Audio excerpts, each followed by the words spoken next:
Ladies and gentlemen, welcome back to the Expansion Pack podcast where we download this week's gaming news. And of course, we're bringing it straight to you. We are here on episode 54. And of course, I'm your host, Danzel, aka Black Ice, joined by my co host each and every week, starting off with Manny, aka Goop Master Flex. What's going on, man? You already know, stay gooping. Stay gooping. Because, it's a lifestyle, right? Definitely. And of course, we also got my boy Chris down there, Mr. May 25th. How are you doing, my boy? I'm good, man. I'm gonna try what he did because when you did it, it looked cool. You know what I'm saying so. Yeah. For those who are listening, I, he tried the finger gun sort of thing. I don't know. He's trying. I gotta figure out the neck thing too. I'm fucking that up, but I'm gonna get it. Get it. You get it. What? Gotta be like Goop. That's the goal. Lifestyle, baby. Oh man. So guys, how you guys doing this week? Yeah, same shit. Different toilet. It's almost 2022 though, y'all. It's crazy. What's that? It's almost 2022. Oh, right. It is nuts. 2022. Oh my god, this year is already gone, guys. It's already gone. Mm-hmm. So you know we're gonna have our hands on the Elden Ring, you know? Oh god. Fuck that. Next thing you know, hands on Starfield. Elden Ring. Ain't nobody talking about no Elden Ring when Starfield drop. Come on, you gotta set realistic expectations. You can't just go ahead and shoot for that a whole is a realistic 11 months. expectation. You got a year. He shot a year. He shot a whole year ahead. Bro, 2022. Elden Ring coming out like next month. Yeah, like 2022. We excited for everything, guys. We excited for the Elden Ring. We excited for Starfield, Saints Row, Redfall, everything. Yeah, it's gonna be a great year. Horizon, God of War. Well, who knows if that'll actually end up coming out next year, but we're assuming it will. But yeah, guys. We got a lot of games to talk about. We got a lot that we're excited for, especially with the Game Awards coming out this week. Again, a little bit of housekeeping, guys. Make sure to check us out. We're going to be streaming on our Twitch and YouTube channels, live streaming our reactions to the Game Awards. So please make sure to come check it out. Show your support for sure. And also, we just recently dropped a video a couple days ago at this point with our Resident Evil Welcome to Raccoon City review. Really one of our first times doing something like that, like a whole video dedicated to a movie review of all things. It was quite the experience. And the movie was quite something to talk about. So make sure to 10 out of 10 would recommend. Yeah, sure. If you know anything about Manny, it's the video not opposite. The episode is 10 out of 10. The movie, not so much. So yeah, make sure to check that out. That's up on Spotify, Apple Podcasts, anywhere you guys get your podcasts, and of course up on our YouTube page. All right, guys. Yeah, so let's get into the meat and potatoes of it, guys. Chris, like you said, it's the end of the year. It's getting nice and cold. Take it away, man. Frio. Tango, frio. It's cold outside. That means it's time for another icebreaker.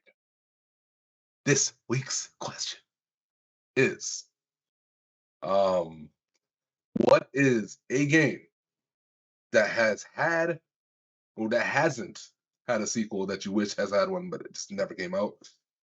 So I wouldn't say we could come up with something recent because then you could be like, oh, Cyberpunk. No, not Cyberpunk. Obviously, we hope that maybe gets a sequel at some point. But I'm talking about a game from the past that just literally never, the story's never closed up, or like you never got your second experience, or you never got to see how it worked on a next-gen console or any of that kind of situation. Like, what's the one game that, or a couple games that didn't get that chance to shine like that? Which ones? That's the question. So It seems like it's become a routine for me to start. So I will start. Because I knew it was coming. Mm-hmm. So my answer, and I'm going to give two. One of them real quick. The first answer, the quick one, is Gun. Y'all remember that game? It was the Western game.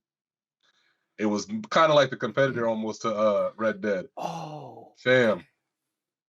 Why did we never get a Gun 2, bro? Like, I don't understand, but whatever. That was my quick one. What I really wanted to choose, though, was Tommy.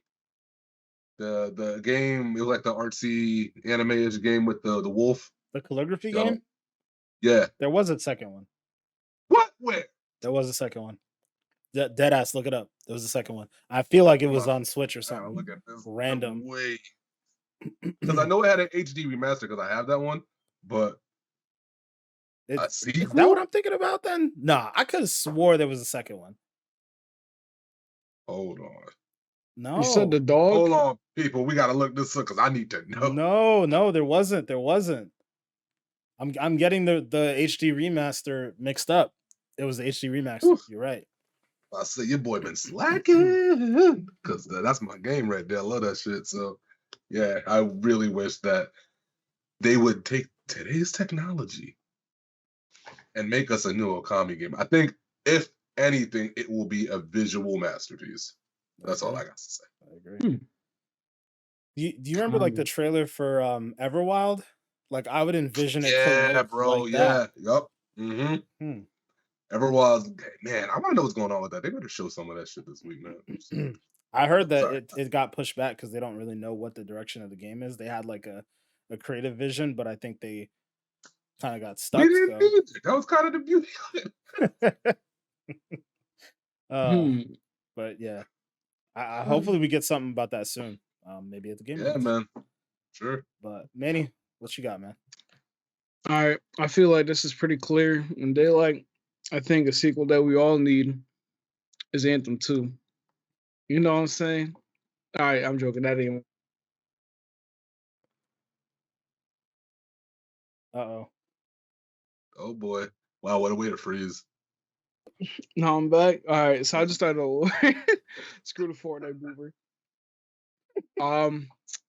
One game that I like to see come back that hasn't had a sequel yet, and I don't know if you want to count. Well, let me say the game first before I say that. All right. So I thoroughly enjoyed Quantum Break by Remedy Games, and I was surprised to never see a sequel, even though you could kind of say like Control, since it is in the same universe, could technically be like a sequel to it. But yeah, I just, give me a Quantum Break too. That game just like, in my opinion, was I enjoyed the story thoroughly. Oh my, what a tongue twister there. And you know what?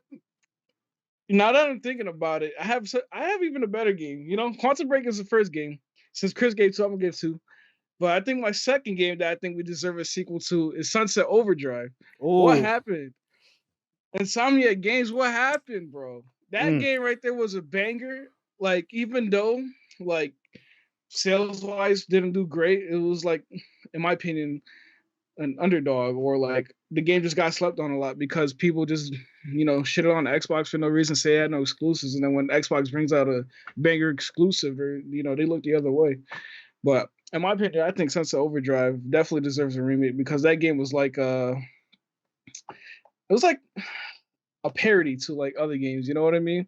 It kind of like made fun of other games while being their own game, which honestly they did a great job in, and I kind of wish we had a Sunset Overdrive too, but instead, Insomniac went back to PlayStation and made their games, sadly. Yeah, I mean, I definitely think the money thing played a huge role, like, and plus Microsoft at the time, like that was one of the few like bright spots in like the failings that was the early Xbox One era.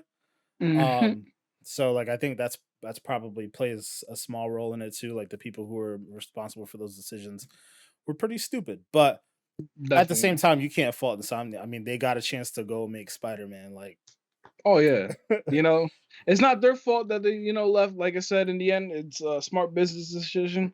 But I miss that game, man. Bring it back. I feel you on that. Damn, those were bangers, yeah. Those were bangers. I got 2. I don't know if they're as good as Manny's, but I feel like if Thursday hits, Game Awards hits, and we get both of these as like revivals or whatever, your boy would be losing his mind. So first one, again, I'm gonna do 2 just because so far everybody's been doing 2. The first one is I don't know if you guys remember that game Black. It was like it was that was the other one I was gonna say. Yep. Man. Yep. And like at the time, that game was like like a graphical like masterpiece, like technologically like sound game. It was beautiful, like the bullets breaking like the brick and things off the wall and all that stuff. Like it just looked absolutely insane. So imagine reviving that game with like Unreal Engine 5 or something, and it just looking like way too photorealistic, like maybe to a fault in a sense. Yeah. I would love to see that. And then Like, another game that I think would really, really benefit from not only a new version of the story, but like just the way everything about that game was this game was structured. First off, I'm gonna just say, game is LA Noir. I thought that game Oh, was so much fun, and I don't. It definitely didn't get a sequel. There was rumors that a mhm, sequel was supposed to hit, but some of the things that like I very distinctly remember about that game was the idea that you're a detective in the 40s or 50s or whatever, mhm, and the way they used like the facial animation that you were basically supposed to interrogate someone, ask them questions, and like determine whether or not they were lying or telling the truth based off their facial animations. Imagine that now in 2021 or 2022 with like Unreal Engine 5 and all the other crazy tech that we have mhm. out there, where like zooming in on faces will be like a another like surreal experience.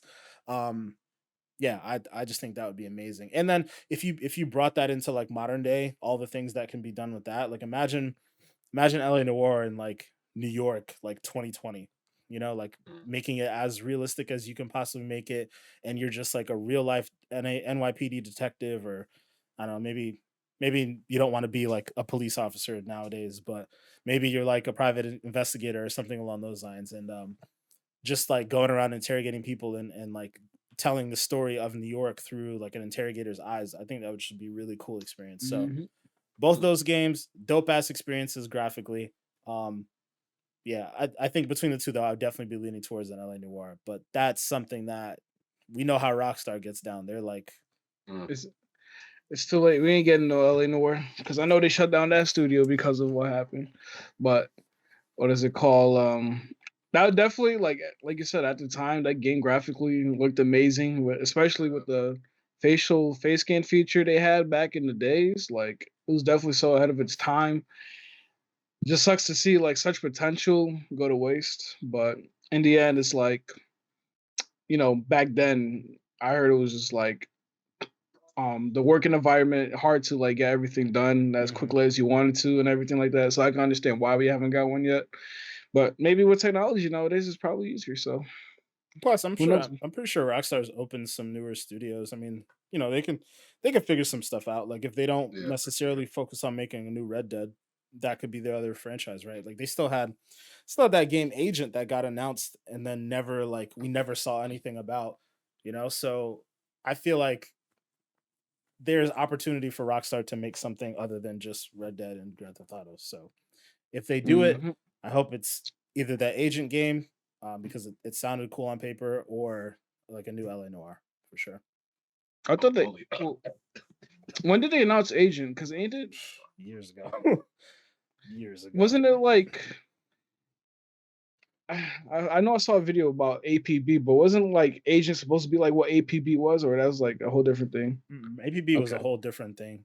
I think people Okay. compared. I think maybe the reason why you said that was because people compared APB to like Grand Theft Auto. They were like, "Oh, this is gonna be like a Grand Theft Auto like style game where you can go anywhere, open world, do all this other stuff." But Mm, Agent was supposed to be a completely different vibe, from my understanding. yeah. Too bad Rockstar sucks now. He said they suck now. Oh man. Bro, yo, like it sucks because we haven't got like anything new really in a long time, and the latest thing we got was obviously the definitive edition, but that's it. I mean, that Yeah, just means they're disappointing. biding their time. That's how it is. That's how Rockstar functions. They just go in a Yeah, hole. You don't fucking hear from them for forever, and then they Probably still come out. making money, GTO. Oh, of course, but bro, then they chill, just bro. make art. On it. Hmm. They're gonna make this next GTA what Cyberpunk was supposed to be. I'm telling you. I don't know All about the that. stupid shit that we were. In terms of like, you know how I said I wanted the world to be more alive. and more of the interactive stuff, I think we're gonna get a shit ton of that in this newer game Mm. I hope to so. make the world feel more like, it's just not the same thing every time you log in. That's my assumption because I don't know why else they would be taking so long, but I hope so. uh, I mean, Hmm. who knows? A large part of me feels like that world that you're talking about can't exist until they basically make like they would have to make everything happen online. Like those events that you're talking about would have to be like procedurally generated, and they would just have to happen like on a server, and the game would have to be mhm, connected online all the time. Doesn't necessarily mean it would have to be like an MMO or multiplayer base, but it would constantly need connection to the internet so that it can like create those moments and have them stream in like in real mhm, time. I think. Hmm. But I also think that Cyberpunk had a decent amount of those moments that didn't feel like, I mean, they're obviously scripted because that's the nature of game development. Like they had to be scripted, but yeah, there were enough varied situations where I was like, this is believable. Like the world felt alive. But I feel like there's like a step further that you can take it with like streaming yeah, and for everything sure, being man. online. So Def. we'll see. We'll see Mhm. how it goes. But yeah, guys, let's get into the bigger topics for the week. You know, First thing we really want to start off with here is there's some pretty big news around Battlefield. So obviously we know Battlefield 2042 just recently announced to pretty mixed results, I guess you could say, Wah, mixed wah, reviews. I wah. I still think the game is pretty good. It's like it clearly needs work, and I guess it really wasn't finished, but the community, I don't know, man. They really are not vibing with it. It got, I guess at one point in time it was like the worst reviewed game on Steam, which to me feels crazy. Like I don't feel like it necessarily deserves that, although I haven't played it on PC, but I don't know. Hmm. It doesn't Yeah, I even seem heard that as bad. bad as like losing almost half the player base in just like short amount of time. And I can kind of understand that. Like I don't I don't necessarily think that losing half the player base and the game being good or bad is necessarily related, because I do feel like people were looking for something different. And Mm-hmm. I just don't think that the way Battlefield is set up is for everyone. It's like it can be very chaotic and there's a lot going on at any given time. And I don't think that that's necessarily for everybody. Like a lot of people want the smaller arena shooters type stuff, and a lot of people like the bigger warfare. So I'm not surprised they lost the player base, but the idea that the game itself is fundamentally bad, like I find that weird. But there's clearly a lot of work to be done with it. So with that being said, Vince Sampella. Those of you who don't know who that is, he is the person or one of the people who created Call of Duty. He is currently the head of Respawn Studios, who makes Apex Legends. I believe they put him in charge of Ripple Effect, which was a newer studio that EA spun up for Battlefield in particular. And now they've went ahead and given him the title of basically the head of Dice as well. So he's literally like Mm, overseeing pretty much all of EA shooters, right? Like all of their mainstream shooters at this point in time. So Hmm. he's obviously responsible for Apex. Now he's responsible for Battlefield. Like it's a pretty big deal. And Dice not only does Battlefield, but they also do Star Wars Battlefront, and they're also responsible for their Frostbite engine too. So I don't know if this is necessarily because of how poorly Battlefield 2042 was received, that the general manager of DICE has since left, but I do think it's very telling that EA trusts this man, Vincent Pella, to be heading up, so many different portions of very critical areas of their business. Like, we talk about all the time, like Respawn Entertainment is easily EA's best developer right now, right? Like the success of Titanfall itself was good. The success of Apex is obviously like astronomical, and then even the success of the Star Wars game. A lot of people would argue that is probably the only good Star Wars game that EA has come out with.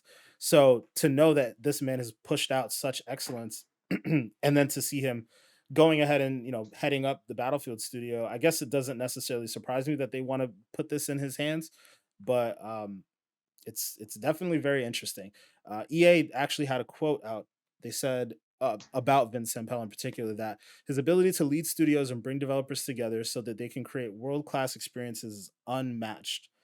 And they also went on to say that they believe the structure, process, and vision he brings will enable Battlefield to excel like never before. No one knows Mhm. shooters and live services like Vince, which obviously based off his track record is very true. And it also makes a lot of sense when you think about the fact that EA very desperately wants Battlefield to be the next or like overtake Call of Duty at some level. So, it would only make sense to take the original creator of Call of Duty and put him in charge of all of this. So yeah, I mean with all that being said, guys, what do you guys think about the news? Manny, I'll start with you. Yeah, I mean, I feel like they do need like a little change of scenery, especially with like the bad reviews taking place recently. Hmm. One thing I just do wish is like I feel like Battlefield 2042, especially since their model is to kind of like make it a live service game. I kind of wish they made it a free to play so that, in a sense that like they won't look as bad because I know they're gonna try to shell out some battle passes in the future. They're already like selling cosmetics and everything like that. So, you basically got like all the recipes for like a nice live service free to play game, but I feel like the fact that they charge that $60, $70, I think, or $100 price point for like all these different editions, kind of like really ruined the game. And hopefully, our guy Vince, making a lot of great games like Apex, Timefall, and all that stuff. I mean, we've seen what happened with Timefall One, and how he revived it with two, even though sadly two came out at a bad time, but still such a great game. So hopefully, the impact that he brings out can definitely show here with possibly making Battlefield a better game. Sure, makes sense to me, man. Chris, what do you think, man? I mean, the dude has a proven track record. I don't think anybody's ever going to question his acumen when it comes to like FPSs or creating games that succeed or any of that kind of stuff. So the only negative I could see in this regard is that maybe he might have too much on his plate at one time. Mm. That might be the only thing, because like don't get me wrong, I know this man be putting in work, but he's one man. You know what I'm saying? So it's like you can only do so much, my dude. So like I'm gonna give the benefit of the doubt and think that he's gonna handle this with ease, because I mean he's going into it confidence. He wouldn't have taken the position if he didn't think he could do it. But Mhm. that's maybe my only thing that I could think of that is bad about this in any regard. At the end of the day, Battlefield just kind of got an ace in the hole out of nowhere, and now, granted, we have to wait to be what comes from it. But yeah, I don't get how it's a negative. I kind of also feel like this also it shows that they have a lot of investment for the long term for this game. I don't think this game is going to end up being a 1 year deal like how Call of Duty does. I think this game, even if it has a rough first year, I absolutely foresee this game catching a wind at some point. Mm. And if not with the multiplayer stuff, maybe they do it narratively, maybe they do it with some other stuff, but they wouldn't have brought this man in for no reason if they were just going to make another Battlefield another year or whatever and just give up on this one. This is a game that they clearly have a lot of eggs in the basket on, and yeah, let's see what they do with it. Hmm. It's good it happened early, but I kind of wish that they would have got this settled maybe even before the game came out, because maybe it would have helped how things are looking now. But Yeah, Vegas can't be choosers. well, I guess that's also a tough thing, right? Because unless you push the game back, chances are they weren't going to make that change until after the game got released, right? You look at what happened with Halo, right? That's a great example. So the studio head of 343 at the time, like he stepped down, they said, but he may have gotten fired. You know how those types of things go. He got he basically there was a change of the guard, and then all of a sudden, boom, you have Joe Staten, and then the game gets pushed back because he realized the game's not really in the best of shape. It's not ready to go. So I think they kind of, even though the change happened before the game got pushed back, part of me thinks that they made the decision to push the game back and then they switched leadership. Um, Mm. and I feel like they weren't ready to do that with Battlefield, so it made sense for them to wait till the game got pushed out first and then make the change. The thing that I do find interesting about all of this though is like you mentioned, it was already announced that he was going to be heading up the Ripple Effect team, the new studio that basically got spun up recently. They're the ones who are responsible for Battlefield Portal, but they've also said that they're creating like a new Battlefield experience that should be coming at some point in the next year or so. There's been rumors swirling that they're working on, and I don't know if this is necessarily Ripple Effect, but it would make the most sense that it would be them. There's rumors that EA is working on a Battlefield hero shooter, um, in a sense of like I they didn't really describe it as being like Overwatch, but when I hear hero shooter, that's the first thing that comes to my mind. Um, and it would make sense to me again that Vince Zampella would be involved with this because Apex, in a sense, is also a hero shooter, although more battle royale focused. And obviously, like he has that area of expertise there. So I wonder if that's the big thing that Ripple Effect's working on.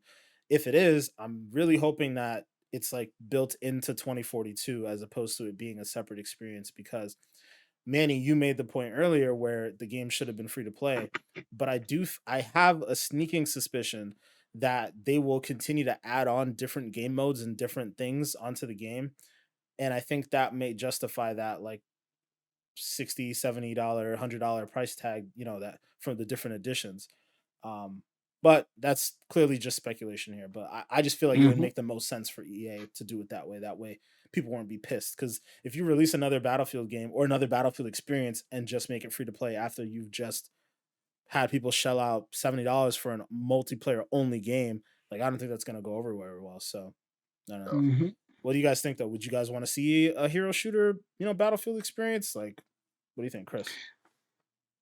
Um,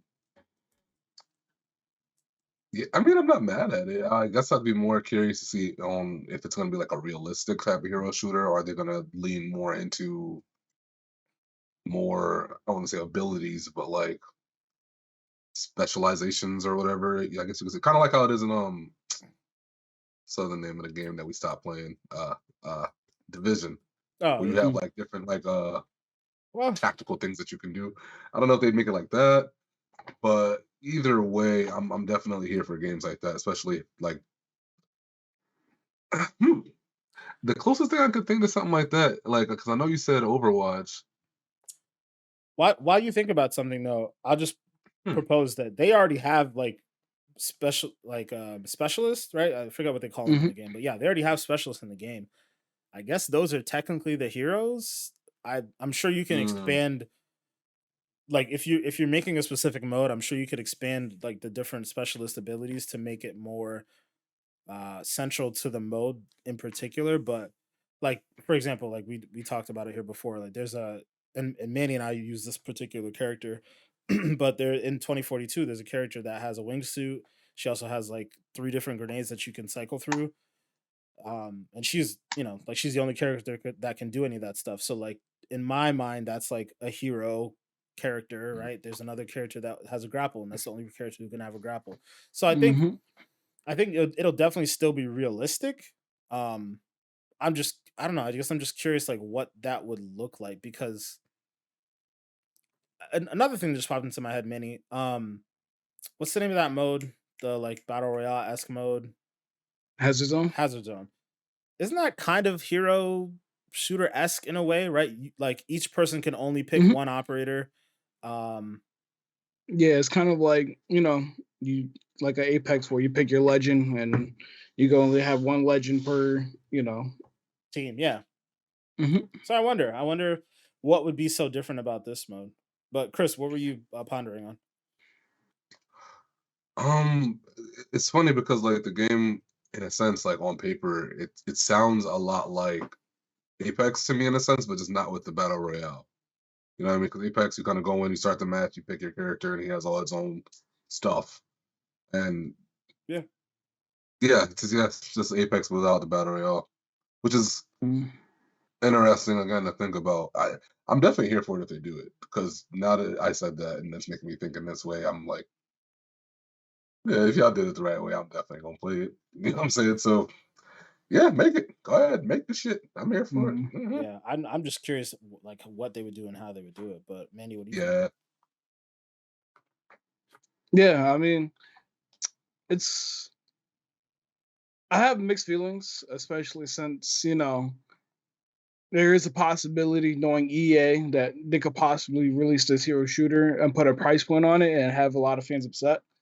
But I kind of feel like, even though they do have like these specialists in Battlefield now, that they kind of should have just like maybe saved those specialists for that hero shooter, because now you're gonna go to a point where it's like they make this hero shooter game and you're like, oh, but we already seen these heroes, and they maybe added like 2 or 3 more if it does come out within a year.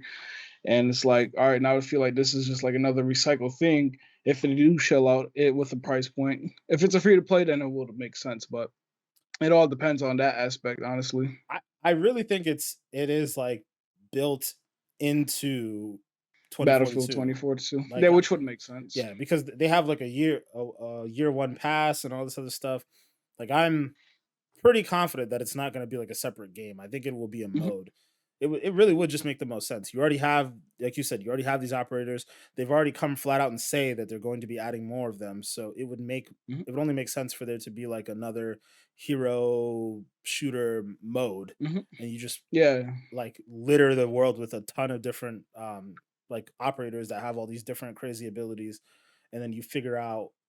I don't know. I guess I can't wrap my head around what that mode would look like, but I mean, we when I think of a hero shooter like Overwatch, I think of like a arena battle kind of thing, like capture the zone kind of thing, or maybe plant bombs and destroy the like certain objectives, just like kind of like a rush mode that we haven't seen yet right. in Battlefield But 2042. here's the thing though, right? About what you just said.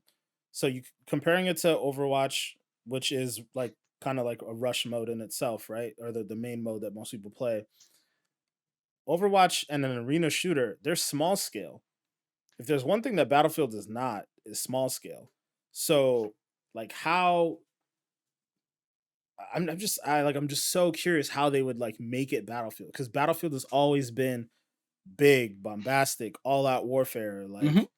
Like Hazard Zone is the smallest thing I've ever seen really happen in in Battlefield ever. You know, like it's always just been big, a lot of shit happening all the time. So like Hmm. how would you make that work in like a hero shooter mode? Like would you need to make like 20 different operators and like it would be a 20v20 type of thing, or I don't know, just I doubt it'll be kind of like that kind of scale. I feel like it wouldn't work as well, and it wouldn't be as like, well, how do I put it? Like, because I feel like if you're looking to make like a hero based shooter, I'll think of it like maybe like can't think of a word, but kind of like a Call of Duty, where it's like, you have that competitive aspect of it being like a skill base. You're not worrying about like 20 different people. You're worried about like you got your squad of 6 or 4, depending on how high or low they're looking to go to. And you got to work as a team to get these objectives done strategically. Instead of having like this all out big warfare, because then it's like it seems like it doesn't have that strategic aspect anymore, because now you're working with large groups, and just because your squad is dominating doesn't like doesn't mean that like your other squads in your team could tank, and next thing you know, it's like it doesn't make sense as a game mode. mm, mm. So I kind of see like me more being a smaller scale. Maybe they bring back some like maybe they do bring back rush and have it like be like a competitive rush mode, where instead of maybe 2 objectives, how it usually is like maybe one small objective, or somehow having like a payload kind of mode where they move the payload. But I guess it all depends on what the direction is. Imagine they call it like transport and it's just like a Humvee, like the people are like surrounding and Mhm. hmm, hmm. All right, no, we can't dwell on it too much, but Yeah, because it's Yeah. really like just all over what they can do with it. yeah, It's a lot of possibilities there. for sure. I just wish I'm they definitely like curious. stuck this. They kept the specialists strictly for like Hazard Zone, maybe, because like I miss the traditional of, all right, your assault class, your support, medic, and scout, whatever. Like it just doesn't feel like that classic Battlefield anymore, and that's like one thing that kind of do miss, because now it's like everybody's just running around either with, squirrel suits flying around, or you got zip lines and all that kind of other stuff. I just kind of I wish like like that though. I like that it's dope. particularly. So here's the specific reason why I like it though. it forces you to pick a role. Like you have to do a particular thing. Yeah, being a medic and a sniper and this, that, and the other, like that forced you to be a role in a sense. But I mean, Manny, as you're well aware, like people just wouldn't give a fuck and just would go rogue and do all types of other shit. Like medics wouldn't be reviving people, right? They would just have a medic just for the sake of having it so that they could like throw it on a healing box to help themselves, like this operator thing, it takes it to another level because there are very specific roles that you can like we said, you can fill for yourself. Like for example, I don't you may use the squirrel suit person completely differently than me, but obviously I love the flying aspect of it, but I also really focus on using her grenades because they're so critical. Like the EMP grenade and then the anti-armor grenade are huge. Like they for me it helps me to just focus on tanks more than anything. Like I grab C4 and I use that particular operator and I try to like swoop in, drop some C4 on a tank or whatever it may, whatever it may be, and try to blow things up. And then like the anti-air stuff, like I'll just chuck grenades in the air to try to get helicopters and so on and so forth. So like I feel like having that extra layer of customization around who I'm picking changes my playstyle. So I like that, but at the same time, I guess I can see what you mean around like, well, it's not what we are used to in Battlefield, right? Hmm. So, mm. But yeah, well, enough about Battlefield. We'll see what they do. Let's Battlefield. see. I'm pretty sure next year we're gonna see that ripple effect experience. I'm very curious because that will be one of the first things that we'll see that'll actually have like Vincent Pella's like touch on it, and Yeah. so far everything he's touching has turned to gold. So Go. yeah, Uh, we'll see what happens, man. But yeah, moving on to the next topic here. There's no good segue for this because it's pretty unrelated.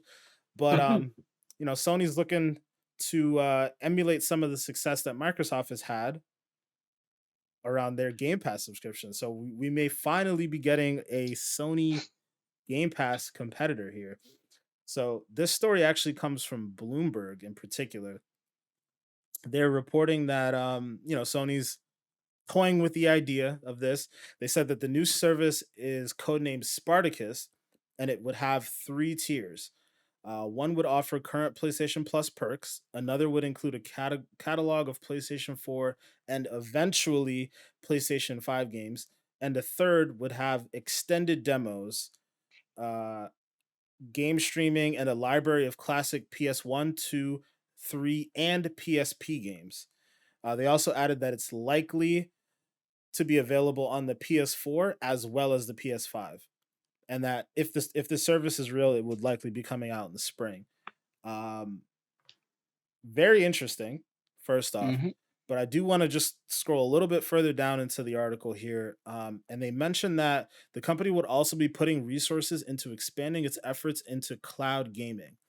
Now they're not sure. We've talked about this before, but Microsoft and Sony have an agreement to utilize Microsoft's Azure cloud services for some sort of project that PlayStation will be doing. It's presumable that it may be this game streaming thing, but you know, I guess the article isn't exactly sure here. The other thing that they specifically mentioned in the article, let me see if I can just dig it up here real quick. Mm. So they end the article saying, however, one of the key perks that Game Pass has and Game Pass Ultimate is day one access to Microsoft's first party titles, but that might not be available with Spartacus. Basically saying don't expect Sony to include its big new games day one like Game Pass does. So that's a big thing to talk about here in particular. Hmm. Um, to me, that one thing alone could mean that this service is already dead in the water.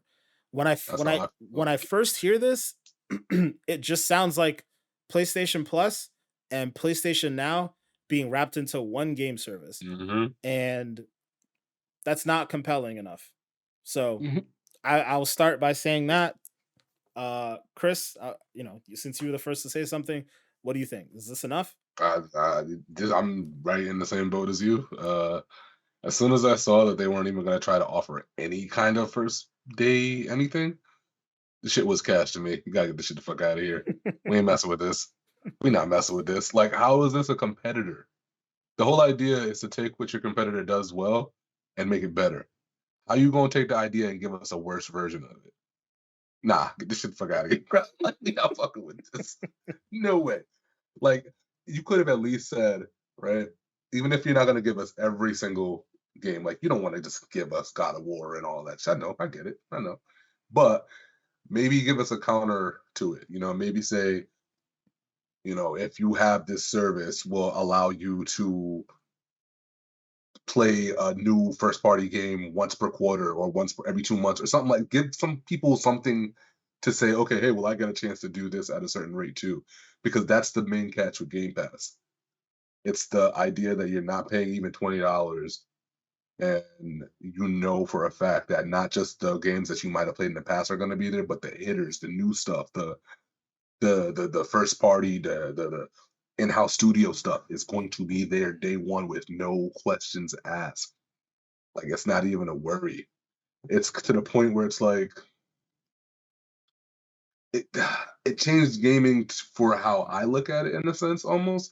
If you don't have an Xbox, you won't know what I'm talking about really. But like if you have one and you use the service, it's like it's different. The way how it works now is like a lot different. It almost is like I hate to say this, it's kind of like TV, but like an extended version of it. Mm. Imagine with TV way back in the day, at least, where like you would watch a TV show and then you're like, oh shit, man, I gotta wait a whole week to watch this next episode. It's kind of the same feeling that I get with Game Pass. It's almost like, all right, I'm doing this now, and I know later on I'm gonna get some new shit, and I know I'm gonna get some new shit, and I know I'm gonna get some new shit. I have to say that 3 times because that's the thing that kind of keeps it fresh. You're always gonna get some new shit and some old shit. You know what I'm saying? They give you a little bit of everything. This, like you said, it sounds very much like they just decided to take what they already had. Let's take this piece, put it right here. Let's take this piece and put it right here, but it's still the same amount of pieces that they had to start off with. You know what I'm saying? Like it's not Yeah. Yeah. It's not that really ain't that something ain't new. it. Yeah, it ain't it, bro. Like how y'all not gonna at least say we throwing in God of War and Horizon with this? If you at least y'all said that much, fuck all the other games. You still got to pay for those, but at least if you said that much, that would have been worth something. People would have been at least happy with that a little bit. This, how the hell is this still a thing? And then I could still sit here and say that the show is on Game Pass. Fam, I don't want to hear it. I don't want to hear this. No, it doesn't work. It does not work. Nah. Yeah. So one thing in particular that I remember seeing someone mention was that like Game Pass when it first came out didn't have that feature, right? Like they weren't doing day and date like first party releases. But that didn't even matter. Like it doesn't matter anymore. Like Microsoft made that decision. Nobody else was doing it. They were basically like pioneers in that regard. So now we're here. This is where we're at right now. So now this is the bar. This is the base level. Mhm. Sony, you have to meet Mhm. that to really be in the conversation. Like Yeah. it's crazy to me. Like you have to meet that to be in this conversation. And if Sony did meet it, it would be a fucking massive success. So it makes no sense that it's not even like in the conversation right now. Now, I will reiterate that all of this is like speculative, right? Like this is a report that Jason Schreier from Bloomberg, uh, you know, reported on, and he's got a pretty good track record. So there's a good chance that this is real. Um, he also did mention that the details have not been finalized yet. So there is a good chance that that's probably a point of contention. Like they're internally saying, well, we have to add our new games. Somebody's probably saying, no, we don't. Like knowing how Sony's been in the past, they've been relatively money hungry, and it's unlikely that they would do that. But I do feel like Sony could get away with, like, you look at, so Game Pass Ultimate is $15 a month, right? So Game Pass Mhm. Ultimate comes with Xbox Live, also comes with Game Pass. I feel like Sony could do $20-$30 a month and say, all right, we're putting our world-class games in here. Like basically make that the highest tier. So let's say the middle tier is $15, just like Game Pass is, but it doesn't come with the day and date games or whatever. And then you make your like I still think people will roast them if they charge $30. But at least the option is out there, and you could, like, they could stand on their own and say all of our first party games are game of the year contenders. They are heavy hitters. So we're going to charge as if they are that. And I think they could get away with that. I really wouldn't be surprised if any portion of this article is true.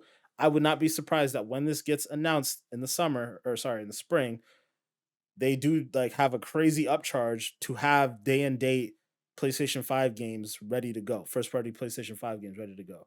Um I I don't think it's too crazy, but Manny, what do you think about it? I mean, I know that's obviously theoretically, but if they charge $30 or $20, I'm gonna be like, you know, I'm good.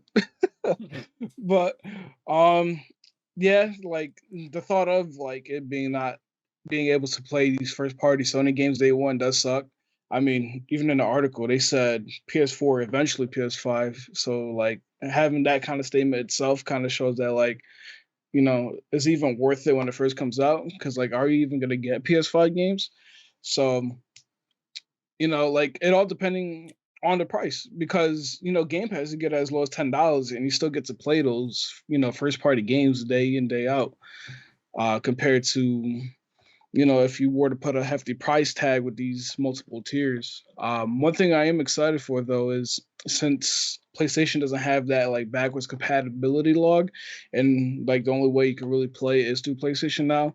If you find a way to make it look appealing and make it look worth it, where you can play this PlayStation 1, 2, 3 games on a PS5, I'll definitely be down. Because I do miss playing like those classic PlayStation games that you can't play on a PS4, or unless you like emulate it on a PC, whatever, you really can't play it anymore. So, um, that's the biggest, I guess you could say, eye candy for me.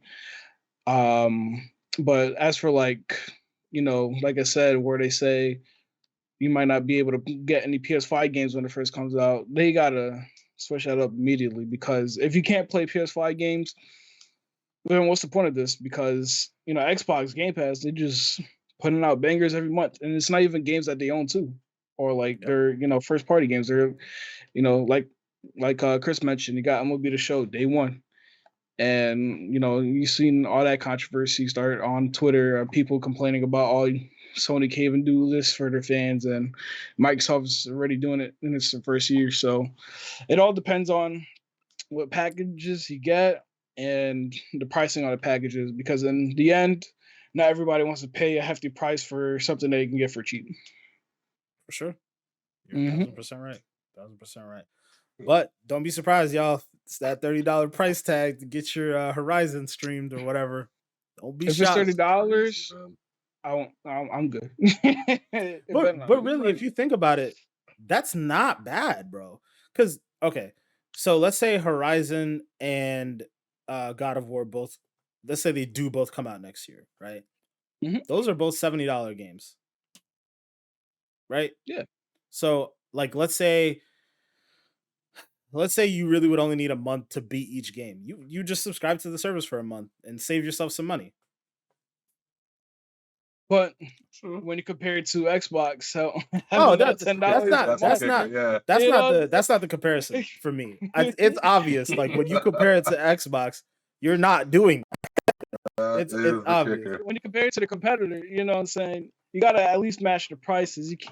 Like I could understand it if the highest I can understand is $20 for the highest tier. If it goes anywhere above that, then I think this is just like a cash grab kind of scheme, in my opinion. Which I think I know, like you can argue that like they're trying their best, and with the whole like streaming thing as well, they had to have partner with Microsoft, so it might cost a little bit more, but that's true. so I can understand that maybe, but I'll just stick with Game Pass, and Honestly like, though, if it's $30 to me, that's a sign of arrogance. Like and arrogance that they may have earned for now, because if you think about it, or if you look at it, plain and simple, right? The first party Xbox games compared to the first party PlayStation games, probably up until this year, we can make a different. There's an argument to be made about a couple different things, but before that, it was not. It wasn't on par at all. It was not on par at all. But now it's a different story. Like obviously Deathloop is on PlayStation, but like that's technically a first party Microsoft game at this point, right? Halo's is coming out tomorrow as of this recording. So far, it's been getting glowing reviews. Forza obviously had glowing reviews. Psychonauts 2, Game of the Year contender. Um, Microsoft has been killing it. Flight Simulator, so on and so forth. This Mm-hmm. year, they've been killing it.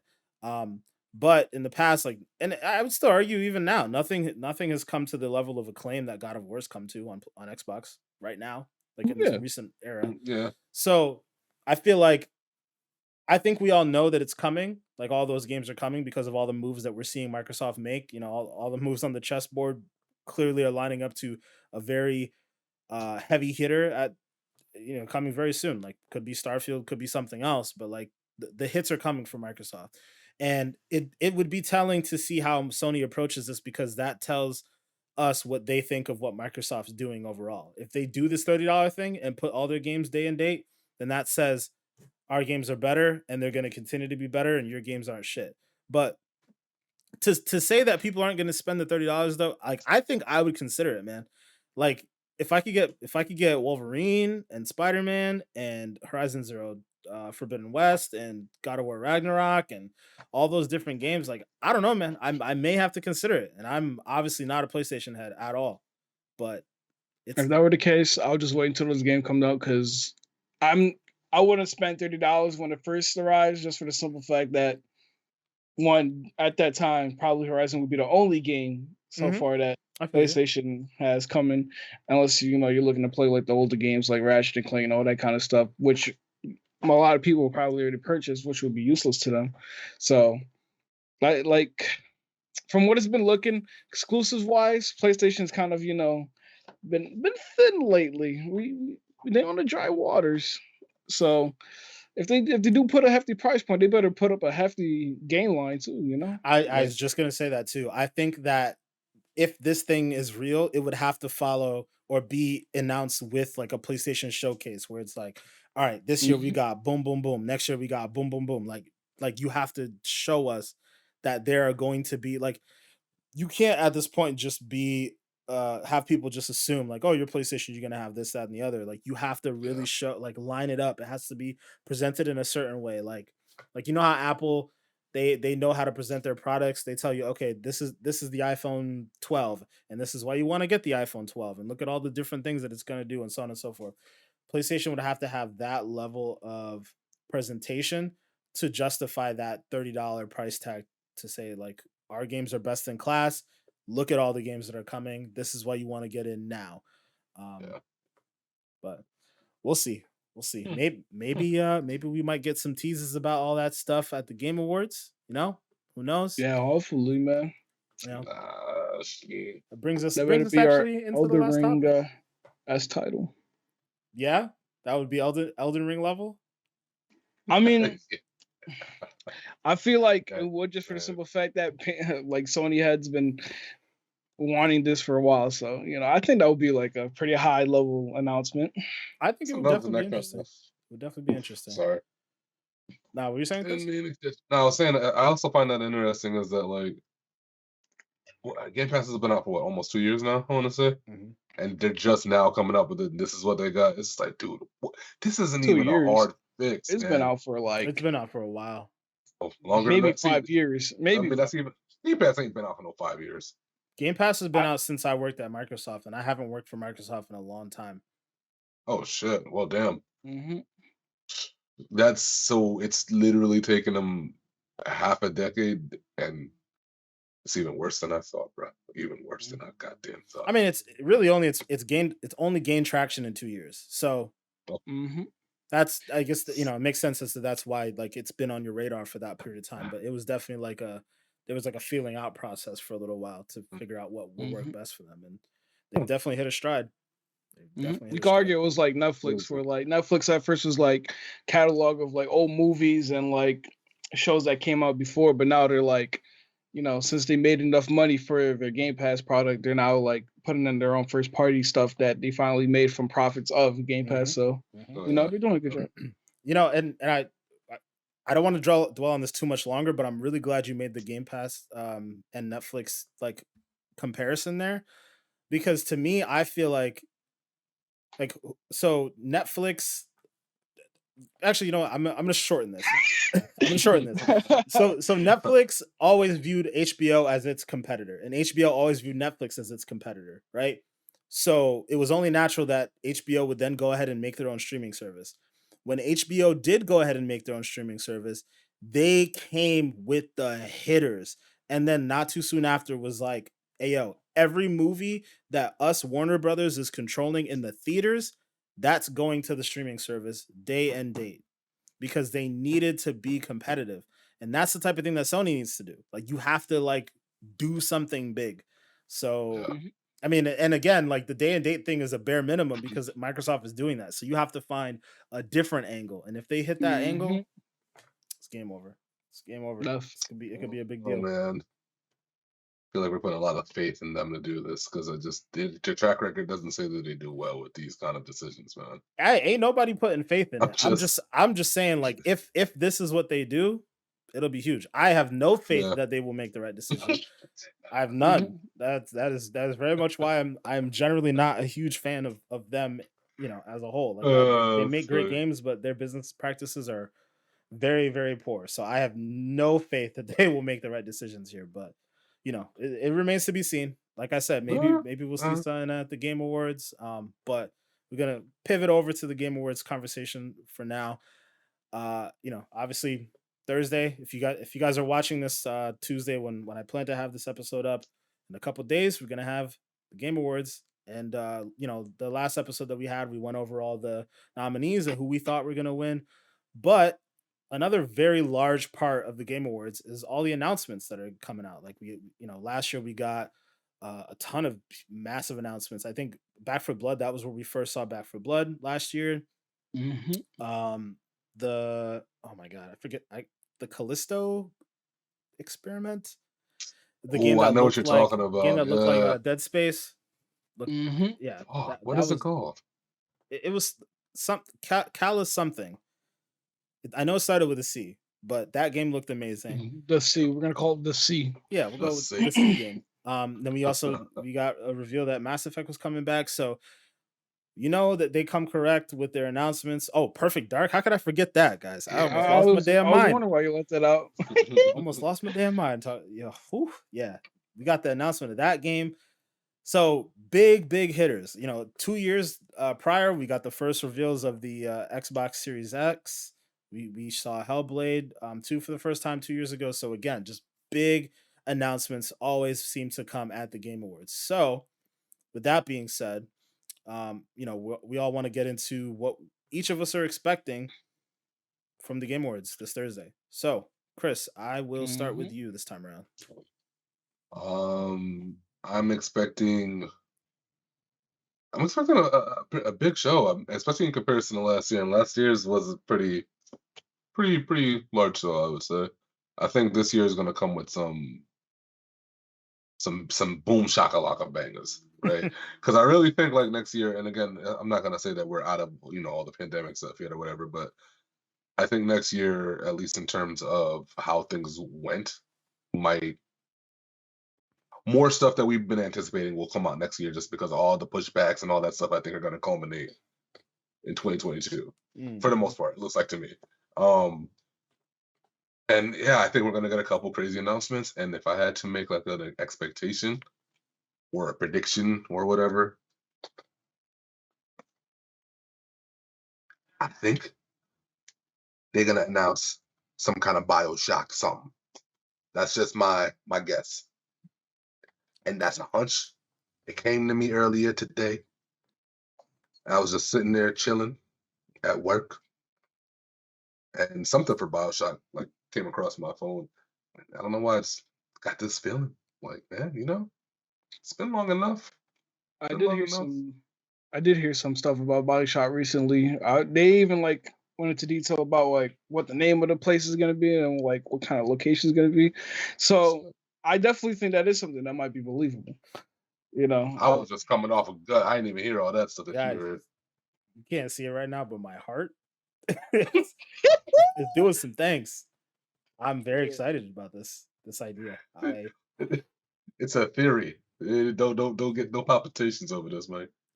Hey man, Manny solidified it. Well, he said, oof, Come on now. Yeah, I definitely got to find that and send it to the chat. But if we're gonna get Zell's heart pumping, throw him Splinter Cell. No, don't do that. Don't do that. Don't do that. Don't do that. Imagine open one night. Don't do that. Stop. The internet would break, man. For like a hot 5 hours, the internet would be broken.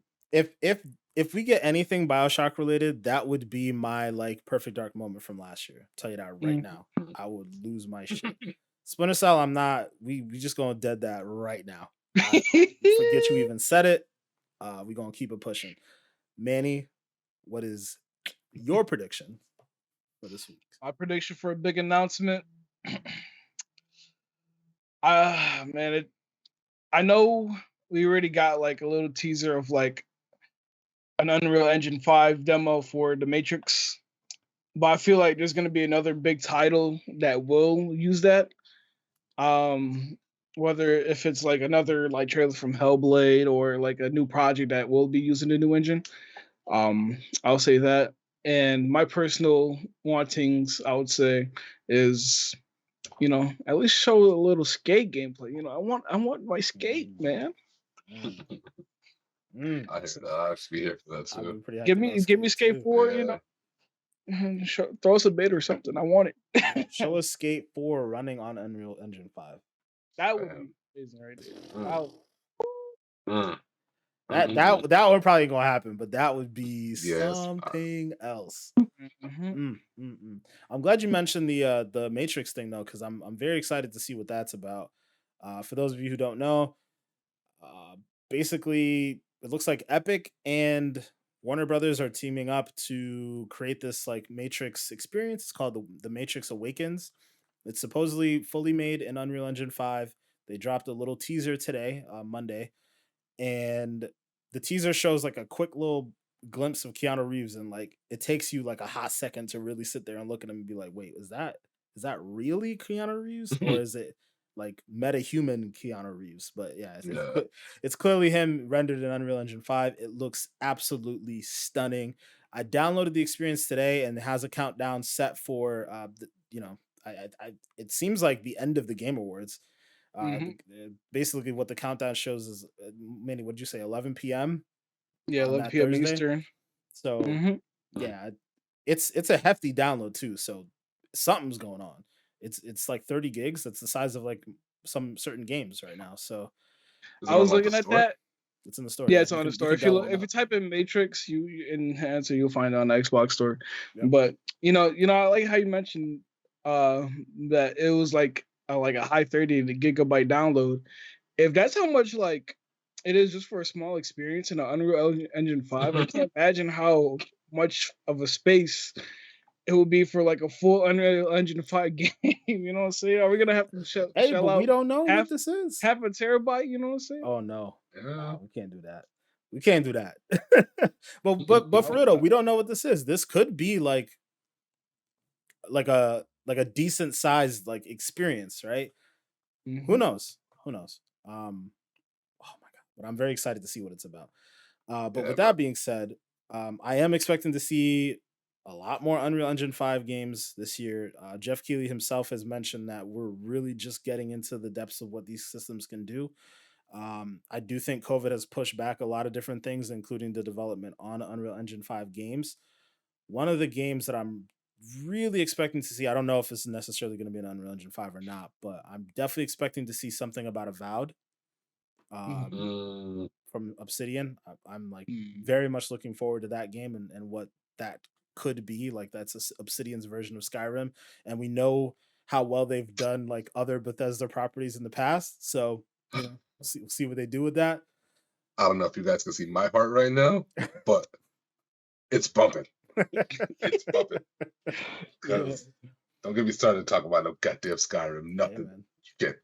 Yeah, it looks like it could be Skyrim level, and that I know it is. I know it's gonna be, man. Yeah, and it's gonna be beautiful, man. I cannot wait to see more about that game and what Obsidian's really cooking up. The other thing, Manny, you mentioned as well, Hellblade 2. I am like 95% certain that we should be seeing something on Hellblade. Like it's been basically the first time we saw the game was the Game Awards 2 years ago. And we haven't seen jack shit since. It's well overdue. It would make the most sense. It'd be the most appropriate for it to show up again at the Game Awards. So yeah, I'm definitely expecting to see something there. The next thing I'm definitely expecting to see is Cyberpunk 2077 DLC, like a brand new like expansion with like the next gen upgrade and all that stuff. I am we'll say like 70%. I'm 70% sure that's gonna happen. Like I feel like it's gonna be when they win best RPG of the year. I think like right after that, like Jeff will cue it up and be like, "All right, like we have something to show you guys." Boom, it'll be whatever the heck is the new experience for Night City, or maybe they're not going to be in Night City this time around. Who knows? But yeah, I think it'll be really interesting.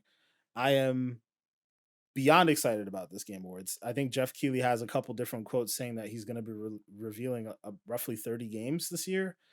Um, he said 4 or 5 of them could be Elden Ring level announcements, which is very huge, people. I know we've had our arguments about Elden Ring here, but that is definitely a really important and very anticipated game. So if there's gonna be 4 or 5 of those like hotly anticipated, reveals, whoo, it's gonna be beautiful. It's gonna be beautiful.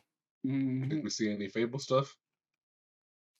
Nah, I think Microsoft saves that for the Game Awards, and I was gonna say Gears as well, but like I said, For the I Game think that's Awards, you said for the Game Awards, or you mean not E3? Game Awards. I'm at E3. Okay. I got Game Awards in my mind. But I feel like those two you save for E3, especially with Gears. The next Gears being an Unreal Engine 5 game too. You definitely got to show that then. Yeah. But I feel you there. I feel like one thing that is like guaranteed, we're definitely going to see something from Hideo. I feel like we have. Oh yeah, you're right. His best friend, Yeah, no. Well, I don't know if they're best friends. I feel like Jeff kind of worships this man. I mean, he does idolize him. He's not really shy about that. He loves Hideo Kojima. He loves all the things that he does. So yeah, you're dead right, Manny. I feel like this might be our first glimpse at the rumored Xbox or Microsoft and Kojima project cloud-based thing. Damn. Whew. Yeah, that alone, that that alone is like an Elden Ring level announcement right there. Yeah. Yeah. Good call, Manny. Good call. All right. Yeah. No, we'll have to see, man. We're only a couple days away. Like you said, we're definitely going to be live streaming our reactions. So you'll see my heart drop if and when they announce that BioShock. Unfortunately, Chris may not be able to join us, so we won't see his excitement for Avowed. But we'll be rapping with him in spirit here. But definitely, guys, make sure to join us December 9th. I think the show that starts at 7:30 Eastern Standard Time. So definitely make sure to come check it out. You guys can hang out with us, watch it, let us know in real time what you guys think about all the things that are being announced. And yeah, hopefully you'll join us. We will definitely see you then. But before we head out, as we always do, Manny, let you start it off. Where can the people find you? You already know. You can catch me flipped upside down at Chapter 3 of Fortnite. Twitch.tv/GoommasterFlex, as well as the Instagram and TikTok at GoommasterFlex_TTV. You already know how we do. Stay gooping. It's the lifestyle. Okay. Chris, take it away, man. I'm on everything at MAY25THXX. No pen pals. Oh God. All right, guys. So for me, you already know Black Ice 8. You can see it right down here if you're watching on the YouTube page. I'm on Xbox, Twitter, twitch.tv/Black Ice 8. Only difference is going to be on the Instagram and the TikTok. It's going to be Black Ice 8_gaming. Definitely make sure to come check me out. Talk about games and all that fun stuff on the interwebs. And lastly, make sure to check out our podcast social media. We got at XPack Pod on Instagram and Xpansion Pack Podcast on TikTok. Guys, again, thank you guys for watching. Thank you guys for listening. Make sure to check us out on the 9th on this YouTube page here. Make sure to come watch the Game Awards with us. Until next time, peace. Hiya.